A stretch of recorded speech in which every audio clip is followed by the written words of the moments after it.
2부 의약품의 개발 강의에서는 의약품 개발 과정의 전체 단계를 소개하고 그중 신물질의 개발, 비임상시험, 임상시험 과정에 대해서 살펴보도록 하겠습니다.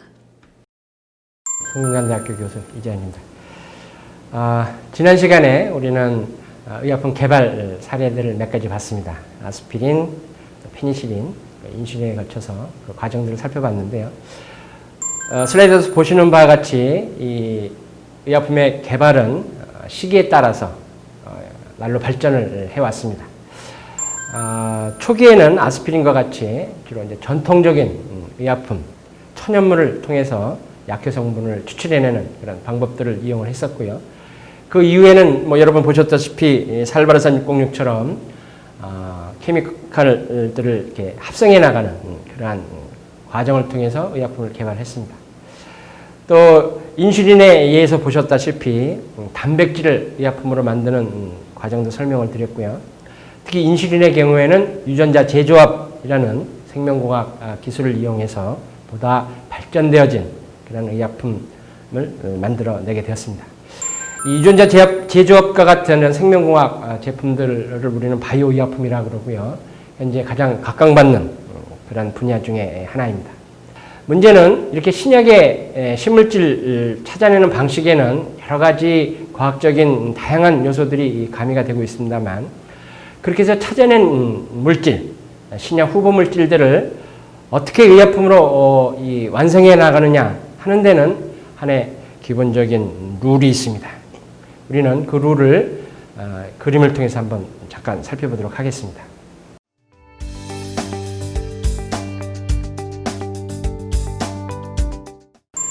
아마 이 그림은 뭐 많이 보신 그림일 수가 있습니다. 신약이 개발되어지는 과정을 도식화한 건데요. 맨 왼쪽에 보시면 신약 후보물질 탐색 이렇게 되어 있습니다. 5,000개에서 10,000개 정도의 화합물질들이 탐색이 되는데요. 맨 오른쪽에 보시면 1개 이렇게 되어 있습니다. 그 중에서 1개 정도가 실제로 의약품으로 시판이 된다고 보시면 되겠습니다. 이 신약 후보물질의 탐색에 있어서는 여러분이 살펴보셨다시피 전통적인 방식 또는 합성의 방식 또는 이 유전자 재조합과 같은 생명공학 기술 이런 것들을 이용해서 신약의 후보물질을 탐색해냅니다. 이렇게 탐색해낸 물질들을 의약품으로 개발하는 그 다음 과정, 저희 비임상 시험이라든지 임상 시험이라든지 또 그런 과정에 있어서의 승인이나 허가 과정 이런 과정들은 사실상 표준화되어 있습니다. 다시 말씀드리면 신약 후보물질의 개발은 다양한 방식에 의해서 신약을 만들기 위한 그런 여러 가지 물질들을 찾아냈지만 일단 찾아내고 난 그 물질이 실제로 의약품으로 쓸 수 있는지를 확인하는 그런 과정들은 그림에서 보시다시피 일정한 룰에 의해서 비임상시험과 임상시험, 허가 과정을 거쳐서 시판을 하게 됩니다. 자, 그럼 이 과정 중에 첫 번째 단계인 비임상시험 어떤 것들이 있는지 슬라이드를 보시면서 설명을 드리도록 하겠습니다. 비임상시험은 사람의 건강에 영향을 미치는 시험 물질의 성질이나 안전성에 관한 각종 자료를 얻기 위해 실험실과 같은 조건에서 동물, 식물, 미생물과 물리적 화학적 매체 또는 이들의 구성 성분으로 이루어진 것을 사용하여 실시하는 시험입니다. 신약 후보물질이 개발이 되고 나면 여러 가지 실험들이 필요합니다. 그 중에서도 동물에 대한 실험 굉장히 중요합니다. 우리는 이렇게 사람이 아닌 동물을 이용한 실험들을 비임상시험 이렇게 부릅니다. 종전에는 이를 전임상시험 이렇게도 불렀죠. 임상시험을 하기 전에 하는 시험들이라 해서 전임상시험이라는 말을 썼습니다만 지금은 전임상보다는 비임상이라는 말을 많이 씁니다. 간혹 동물 실험이 사람에 대한 임상시험과 병행되어져서 실시되기도 하기 때문에 그런 것이고요. 자, 여기서 한 가지 여러분들한테 드릴 질문이 하나 있습니다. 동물 실험은 왜 하는 걸까요? 네, 물론 사람한테 약을 바로 쓸 수 없으니까 동물한테 먼저 실험을 해보는 것이겠죠. 그러면 동물한테 실험을 한 게 사람한테도 그대로 나타날까요? 만약에 그대로 나타난다 그러면 동물 실험만 하면 될 겁니다. 굳이 사람을 시험 대상으로 삼을 필요는 없겠죠. 근데 우리는 잘 알다시피 동물과 사람 다른 개체입니다. 동물 실험에 나타난 결과가 사람한테 그대로 나타나진 않습니다. 이 동물 실험을 하면 그것이 사람한테 어느 정도 효과가 나타나는지를 연구한 사람이 있습니다. 슬라이드를 보시면 1962년도에 안에 보고서가 있었습니다. 그 보고서에 의하면 동물에 나타난 그런 어떤 양리작용, 특히 부작용들이 사람한테 나타날 확률이 한 75% 정도 된다고 합니다. 그래서 동물을 갖고 사전에 실험을 하게 되죠. 통상적으로 우리가 동물이 됐건 사람이 됐건 실험을 한다라고 하는 것은 하나의 정해진 표준화된 기준에 의해서 실험을 하게 되고요. 특히 이 의약품 분야에서는 그걸 GLP라는 표현을 씁니다. GLP 낯서신가요? 예, GLP 설명 잠깐 들어보실까요? GLP는 시험 기관에서 수행하는 시험의 계획, 실행, 점검, 기록, 보고되는 체계적인 과정 및 이와 관련된 전반적 사항을 규정하는 것입니다. 예, GLP는 이런 겁니다. 여러분 앞으로 여러 종류의 GXP들을 듣게 되실 겁니다. 그 X에는 방금 들으셨던 바와 같이 비임상 실험, 레이보러토리죠. 예, Good Laboratory Practice에서 GLP라고 그러고요. 나중에 다시 보시겠습니다만 임상 시험은 X가 C가 됩니다. Good Clinical Practice. 의약품을 제조할 때는 Good Manufacturing Practice. 이렇게 수많은 종류의 XP들을 보시게 될 겁니다. 자, 이 비임상 실험은 방금 말씀드렸던 GLP라는 기준에 의해서 실험을 하게 되는데요. 어떠한 실험들이 필요할까요? 통상적으로 우리는 의약품 하면 의약품 몇 가지 의약품으로서의 요건들을 갖춰야 됩니다. 첫 번째, 품질이 균일하고 일정해야 되겠죠. 어제 만든 약과 내일 만든 약이 다르다고 한다면 약이 만들 때마다 효과가 달라질 수 있습니다.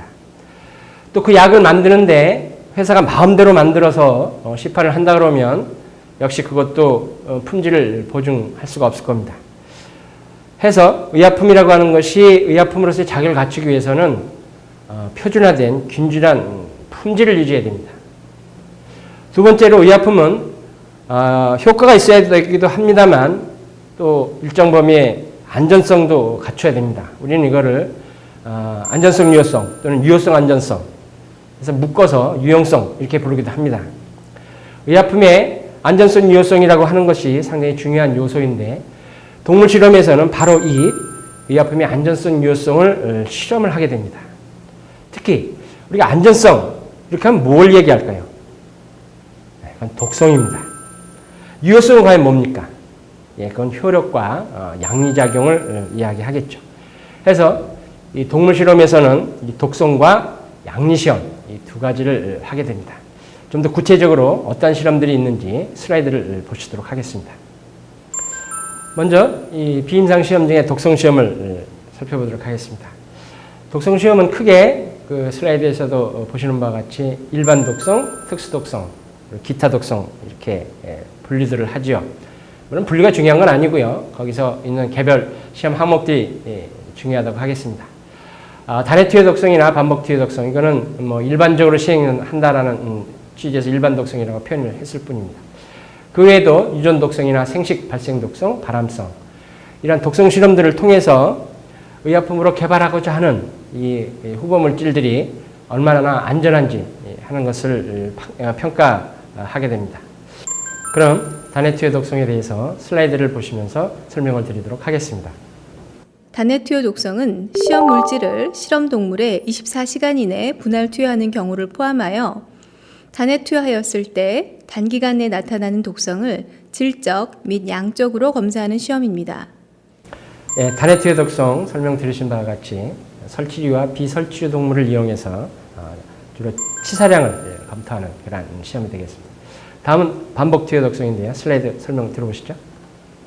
반복 투여 독성은 시험 물질을 시험 동물에 반복 투여하여 중장기간 동안에 나타나는 독성을 질적 및 양적으로 검사하는 시험입니다.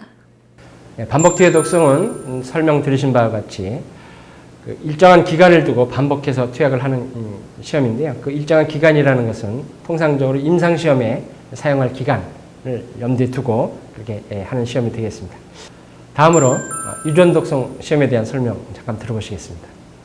유전 독성은 물리화학적 요인 또는 생리적 요인 등에 의해 DNA의 염기나 유전자 또는 염색체에 손상을 주어 형태학적 이상 및 기능적 이상을 일으키는 현상입니다. 예, 유전 독성 시험은 결국 돌연변이나 염색체 이상 이런 것들을 이제 평가하는 시험이 되겠고요. 그 다음에 보실 독성은 생식 발생 독성이 되겠습니다. 설명 잠깐 들어보시죠. 생식 발생 독성은 시험 물질이 포유류의 생식 발생에 미치는 영향을 규명하는 시험입니다. 예, 생식 발생 독성은 한마디로 기형과 관련되어진 그런 시험이라고 보실 수가 있겠습니다. 또 하나 중요한 독성 시험이 있는데요. 예, 여러분들 잘 아시는 발암성 시험 설명 한번 들어보시겠습니까? 발암성은 시험 물질을 시험 동물에 장기간 투여하여 암 유발 여부를 질적, 양적으로 검사하는 시험입니다. 발암성 시험은 임상적으로 장기간 사용되는 의약품이나 발암성이 예측되는 의약품에 실시됩니다. 지금까지 우리가 살펴본 여러 가지 독성 시험들을 모든 약물에 대해서 다 적용하지는 않습니다. 특히 발암성 시험은 한두 번 먹는 약, 우리가 두통약 같은 거 있지 않습니까? 감기약 이런 거에는 발암성 시험을 하지 않고요. 주로 장기간 6개월 이상 투약하는 신경통약이랄지요. 이런 오랫동안 먹어야 되는 그런 약들에 대해서 통상적으로 발암성 시험을 하게 됩니다. 또 그동안 발암성 시험을 통해서 암을 발생할 수 있을 만한 화학 구조를 가진 약물들을 우리가 많이 알고 있습니다. 그래서 그러한 유사한 화학 구조를 가진 물질들에 대해서는 이제 발암성 시험을 하게 됩니다. 자, 이렇게 지금 말씀드린 여러 가지 독성 시험 이외에도 독성 시험의 종류는 상당히 많이 있습니다. 또 제품의 특성에 따라서 이 시행해야 될 독성들이 많이 있죠. 예를 들면 중추신경계에 작용하는 수면제와 같은 약들은 의존성 시험도 해야 될 것이고요. 또 연고와 같이 피부에 바르는 약이라고 한다면 국소 독성 시험 이런 것도 중요한 시험 중에 하나가 될 것입니다. 이 독성 시험이라는 것은 방금 말씀드렸듯이 약물의 특성에 따라서 또 제형에 따라서 해야 될 실험들이 다양하게 있고요. 이런 것들 중에서 어떠한 실험이 필요한지 하는 것이 사실상 해당 의약품에 대한 안전성을 평가하는 데 있어서 가장 핵심적인 요소다 이렇게 말씀드릴 수 있을 것 같습니다. 그러면 다음으로 이 비임상 시험 중에서 또 중요한 부분인데요. 양리 시험에 대해서 살펴보도록 하겠습니다. 예, 슬라이드를 보시면요. 비임상 시험 중에 양리 시험이라고 해서 그게 효력 시험, 그리고 양리 시험, 흡수 분포 대사 배설에 관한 시험, 그리고 약물 상호작용에 관한 시험 이렇게 나눠져 있습니다. 우선 이 양리작용과 관련되어진 시험 중에서 첫 번째 효력 시험이 뭔지 한번 설명을 들어보도록 하시겠습니다. 효력 시험은 심사 대상 효능을 포함한 효력을 뒷받침하는 양리작용에 대한 실험으로 효과 발현의 작용 기전을 포함합니다. 이러한 효력 시험에는 인비보 시험, 인비트로 시험, 엑스비보 시험의 세 가지 종류가 있습니다. 예, 설명 드리신 바와 같이요. 효력 시험은 인비보, 인비트로, 또 엑스비보. 다시 말씀드리면 생체 내에서 또는 시험관 내에서 그리고 적출되어진 장기나 조직에 대해서 실험을 하게 됩니다. 결국 효력 시험은 약물이 어떤 효과를 갖고 있는지, 효력이 있는지 없는지를 보는 그런 실험으로 이해를 하시면 될 것 같습니다. 이 양리시험과 관련해서 또 다른 중요한 실험이 있습니다. 일반 양리시험과 안전성 양리시험이라는 게 있는데요. 두 가지에 대해서 설명을 한번 들어보도록 하시겠습니다. 일반 양리 시험 자료는 독성 시험, 효력 시험 및 흡수, 분포, 대사, 배설 시험을 제외한 신체 각 부위 및 기능에 미치는 영향에 관한 시험 자료입니다. 안전성 양리 시험 자료는 치료 용량 또는 그 이상의 용량에 노출시켰을 경우 생리적 기능이 나타날 수 있는 바람직하지 않은 잠재적 양력학적 효과를 평가하기 위한 시험, 그리고 일반적으로 생명의 필수적인 주요기관인 심혈관계, 호흡기계 및 중추신경계 기관이나 조직에 대한 필수 시험에 대한 자료입니다. 특히 이 안전성 양리 시험은 소위 우리가 돌연사라는 표현을 씁니다만 그러한 예기치 못한 부작용들이 발생할 수 있는 그런 것들을 사전에 탐색하기 위해서 하는 실험이 됩니다. 상당히 중요한 시험이죠. 해서 통상적으로 이 일반 양리 시험이나 안전성 양리 시험 둘 중에 한 가지 시험들을 보통 하게 됩니다. 양리시험 중에서 빼놓을 수 없는 것이 소위 파마코키네틱스라고 부르는 거죠. 약물의 흡수, 분포, 대사, 배설에 관한 실험인데요. 어떤 실험인지 설명 잠시 들어보시겠습니다. 흡수, 분포, 대사 및 배설 시험 자료는 약물을 임상 투여 경로로 적용하였을 때 체내 동태를 파악하기 위한 것으로 의약품의 유효성, 안전성과 관련된 약물의 효과 및 그 지속 시간, 작용 메커니즘 등의 예측, 생체 내 분포, 저류 시간, 농도 등을 확인하는 시험 자료입니다.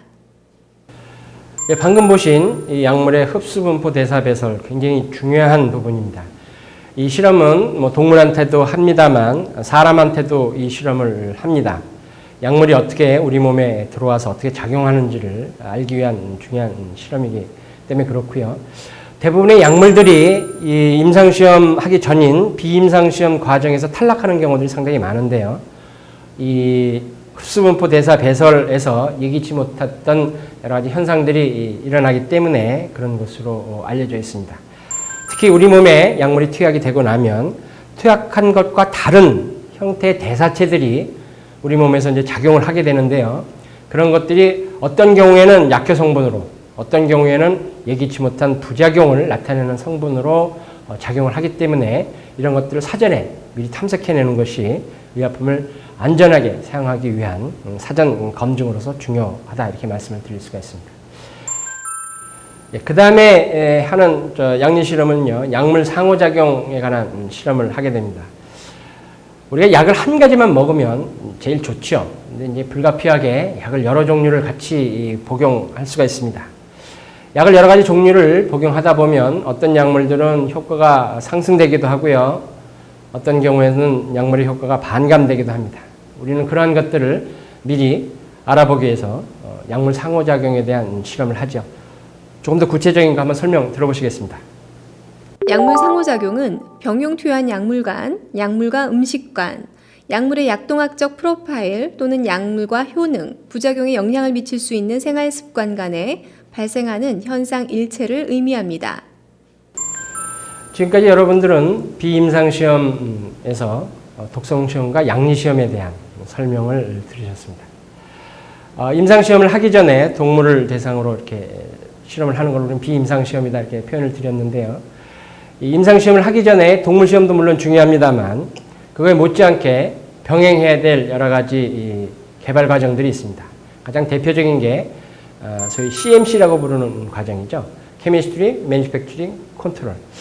이 CMC 과정은 약물을 어떠한 형태로 사람한테 투약할 것인지 또 약물을 어떠한 규격에 맞게 생산할 것인지 하는 것들에 대한 기본적인 규격을 설정하는 과정이 되는데요. CMC 조금 더 구체적으로 설명을 드리면 다음과 같습니다.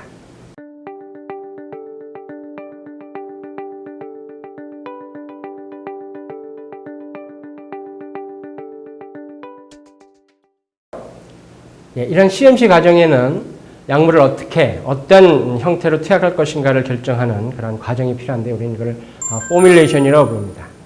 그래서 이제 제형이라는 표현도 쓰는데요. 정제, 주사제, 연고제 이렇게 이제 투약하는 방식들에 따라서 우리는 이걸 제형이라고 부르고요. 그런 제형을 구성하는 그런 작업들은 이제 포뮬레이션 이렇게 이야기를 합니다. 포뮬레이션에 대해서 자세한 설명 한번 들어보시겠습니다.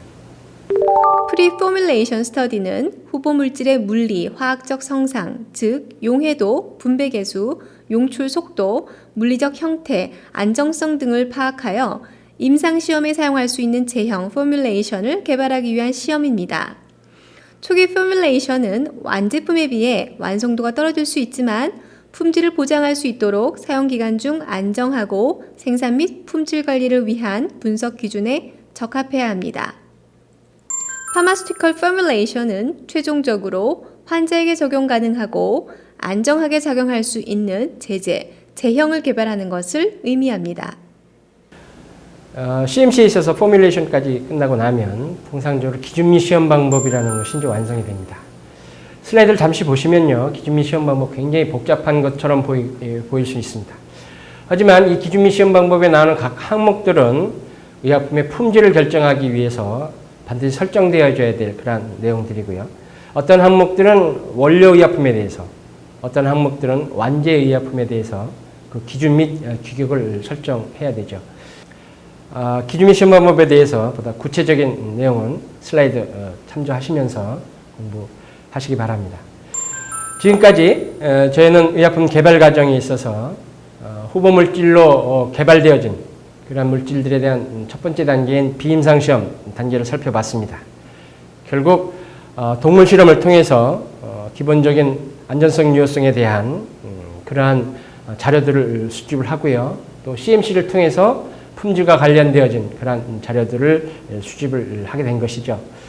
자, 이제 본격적으로 사람한테 의약품을 쓰는 임상시험 단계로 들어가게 됩니다. 여러분, 임상시험이라고 하는 것은 사람한테 약을 쓰는 건데요. 그냥 아무렇게나 써도 될까요? 그렇지는 않습니다. 임상시험을 하려면 반드시 사전에 임상시험 계획에 대한 승인을 받아야 됩니다. 임상시험 승인과 관련되어진 내용 설명드리도록 하겠습니다. INDA는 인체를 대상으로 안전성, 유효성 자료의 수집을 목적으로 의약품을 사용하여 임상시험을 실시하려는 자가 사전에 임상시험 계획 승인을 신청하는 것을 의미합니다. INDA 제출 서류로는 임상시험 계획서, GMP 규정에 맞게 제조되었음을 증명하는 서류 또는 자료, 자가기준 및 시험 방법, 안전성, 유효성과 관련된 자료가 있습니다. 방금 설명드리신 바와 같이 임상시험은 이를 시행하기 전에 정부 당국으로부터 계획에 대해서 사전에 승인을 받아야 됩니다.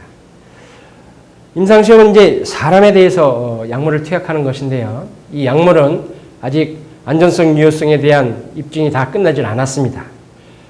따라서 이 임상시험에서 임상시험용 의약품을 사용한다는 것은 상당히 여러 가지 위험에 노출되어질 수가 있습니다. 우리가 동물 실험에서 이러한 동물 실험이 제대로 과학적으로 시행되기 위해서 GLP라는 기준을 적용한다라는 말씀을 드렸습니다.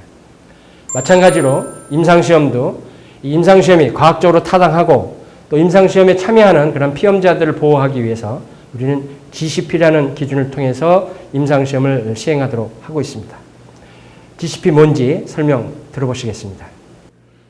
GCP는 임상시험에 참여하는 피험자의 권리와 안전을 보호하고 임상시험 과정과 결과의 과학적 타당성, 정확성, 신뢰성을 얻기 위해 임상시험에 관여하는 자가 준수하여야 할 기본적인 사항을 정한 기준을 의미합니다.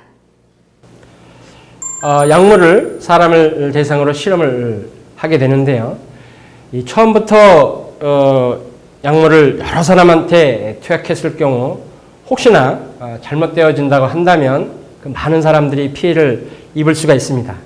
그래서 가급적이면 돌다리도 두드려 가듯이 단계를 거쳐서 보통 임상시험을 하게 되죠. 슬라이드 잠깐 보시면요. 보시는 바와 같이 1상, 2상, 3상, 그리고 4상으로 나눠서 임상시험을 보통 시행을 합니다.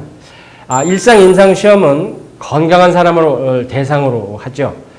우리는 이 일상 임상시험을 임상양시험이라는 표현을 쓰기도 합니다. 건강한 사람을 대상으로 해서 우리가 동물 실험을 통해서 얻어졌던 그런 독성과 양리작용에 대한 그런 효과들이 사람한테는 어떻게 나타나는지 그런 것들을 이제 확인하는 그러한 과정이 되겠고요. 그 이상 임상시험은 소위 우리가 개발하고자 하는 약을 어떠한 제형으로 얼마만큼 투약할 건지 소위 이제 투약 용량을 결정하는 그런 과정을 임상 2상 시험이라고 이야기를 합니다. 임상 3상 시험은 통계학적으로 유의성을 가질 정도의 피험자를 대상으로 이것이 어떠한 효과 부작용이 있는지 최종적인 검증하는 과정을 우리는 3상 임상 시험이다 이렇게 이야기하고요. 이 1상과 2상, 3상 시험을 통해서 얻어진 자료들을 갖고 국가로부터 평가를 받게 됩니다. 그럼 4상 임상시험은 뭐냐? 3상 임상시험을 통해서 우리가 얻어진 자료들은 비록 그것이 통계학적으로 유의성은 있다 하더라도 매우 제한된 숫자의 피험자를 대상으로 한 시험입니다. 따라서 이러한 약물들이 실제로 시장에서 유통되고 실제로 환자들한테 투약이 됐을 경우에는 우리가 예상치 못했던 임상 시험을 통해서 알 수 없었던 여러 가지 부작용들이 발생할 수도 있습니다.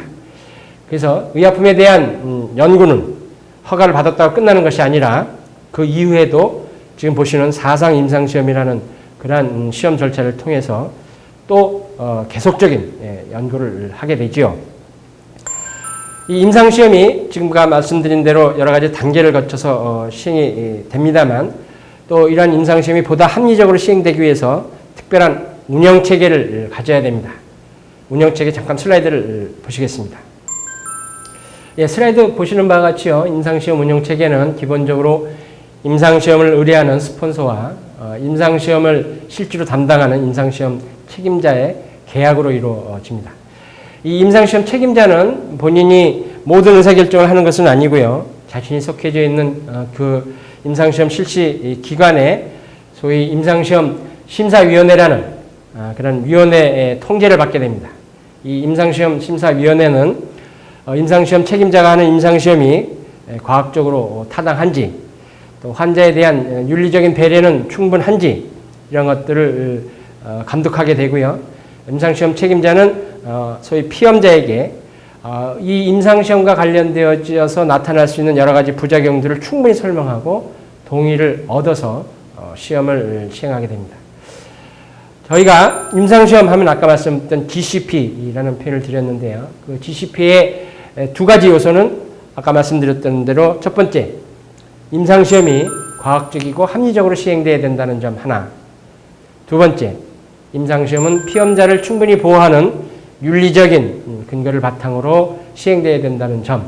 이 두 가지가 임상시험에 있어서 중요한 부분이라고 말씀을 드릴 수가 있겠습니다. 참고로 우리나라는 임상시험이 굉장히 활발하게 이루어지고 있는 나라 중에 하나입니다. 그 이야기는 지금 국내에서 개발되고 있는 의약품의 숫자가 굉장히 많다는 이야기도 될 수가 있고요. 임상시험을 실시할 정도로 우리나라의 의학학 수준이 높은 수준에 와 있다는 것을 또 반증하기도 합니다. 2부 의약품 개발에서는 의약품 개발 과정의 전체 단계를 소개하고 그중 신물질의 개발, 비임상시험, 임상시험 과정에 대해서 살펴보았습니다. 다음 강의에서는 Introduction of Regulatory Affairs의 3부 강의로 의약품의 인허가 과정에 대한 학습을 진행하겠습니다.